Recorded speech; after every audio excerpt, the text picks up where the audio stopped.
sat for 3 hours next to Travis's mother. It's Donna. I mean, the small talk after a while dries up. Like, I'm sitting next to my mother-in-law. I've known for 15 years that for 3 hours we would dry up conversation. I don't know what they talked about over and over. Yeah, there's still so many questions about that. There's no question for me that who had the best day. Mike McDaniel of the Miami Dolphins. He put up 70. Think of all the great offensive minds that we have seen in our lifetimes, guys. Anybody you can think of. Kyle Shanahan, Mike Martz, you know, all these, they're not sniffing 70 on a given day. They played some terrible teams. You know, Kurt Warner and like most of his team is in the Hall of Fame for being the greatest show on turf. They never put up 70. I don't think Kurt ever hung 60. Kurt, if you're on the elliptical right now and you're like, no, we got 60 once against New Orleans, let me know. But I don't think you did. 70 points. We talked about this earlier. Occasionally you'll see 50, but that's about it. You're not getting north of that. And I think they could have had 80 if they wanted to, or they could have had 80 if Jalen Waddle played in the game.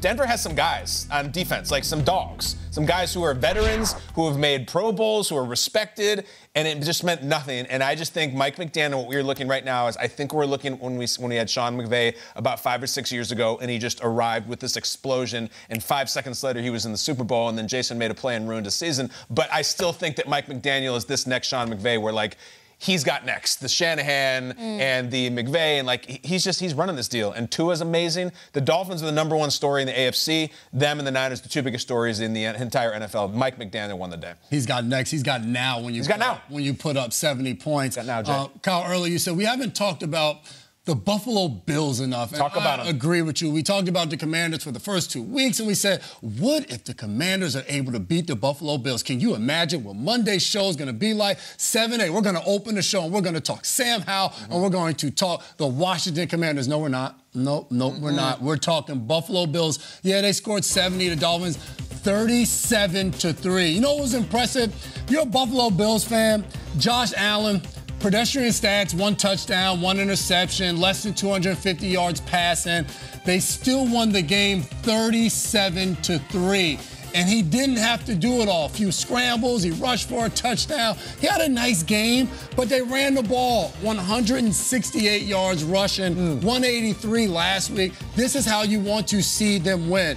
Defensively, absolutely dominant. Leslie Frazier's not there this year. Sean McDermott's calling the plays. 9 sacks. The Sam Wagon, the Sam Bus, the Sam Van, Sam Limo, I don't care. It was stuck in traffic because they were getting after him. 4 interceptions as well. Yeah, they gave up a late field goal. It really should have been a shutout when you think about the way they played.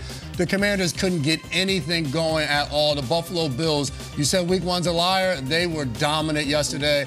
They looked like they were having a ton of fun, causing fumbles the whole night. It was a beautiful thing to watch if you're a Buffalo Bills fan. I tell you, number 43 was flying around out there. Your boy Terrell Bernard. He had a Bernard, game, 3rd round interception. They're winning 38-3, and then like it's like no one's talking about it at all because some teams scored 70 and happen to be in your division. Yeah. They played pretty good. Terrell Bernard was awesome. Terrell Bernard. He did some stuff that hasn't been done since Urlacher, I saw. Like to have the interception, the small ball. He was great. Yeah, he was rocking out. How about the Houston Texans getting their first victory, and specifically C.J. Stroud? Look, just think about this. Week 3, all right? These 3 quarterbacks are forever linked. Anthony Richardson, C.J. Stroud, Bryce Young.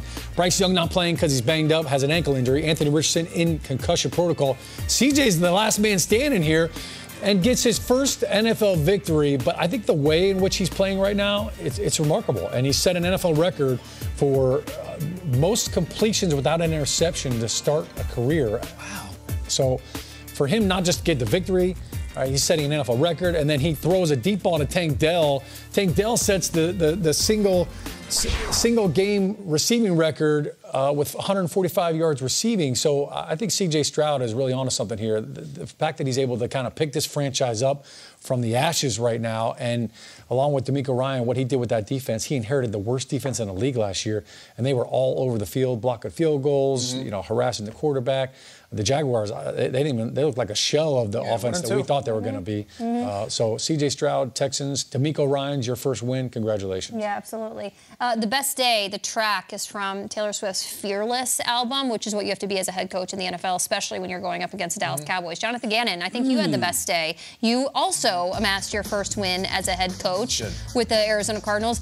I tweeted this out yesterday, and it was halftime, I believe, of the Cowboys game. Like, the Cardinals, I just love how tough they play everybody, but they just can't finish the 60 minutes. And then I was pleasantly surprised by what transpired in the second half. They did. And frankly, there was a report a couple weeks ago that the USC quarterback, Caleb Williams, is going to come out, won a Heisman, that apparently he's going to stay another year at USC just because he doesn't want to get drafted by the Cardinals. You know what? Caleb, you'd be happy to be with the Cardinals because they're a good team, and this is a good coach. And Jonathan Gannon is coaching them up. They're not tanking. They were in those games. They didn't just let it go at the end just to say, oh, we're going to go over because we want that pick.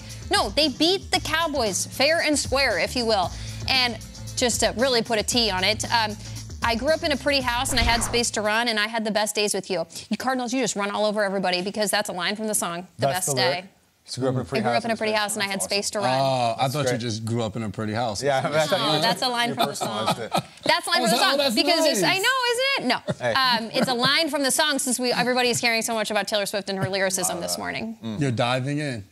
Part of me is wondering. I was already into the lyrics. Oh, the lyrics. Yeah, I was already into the lyrics.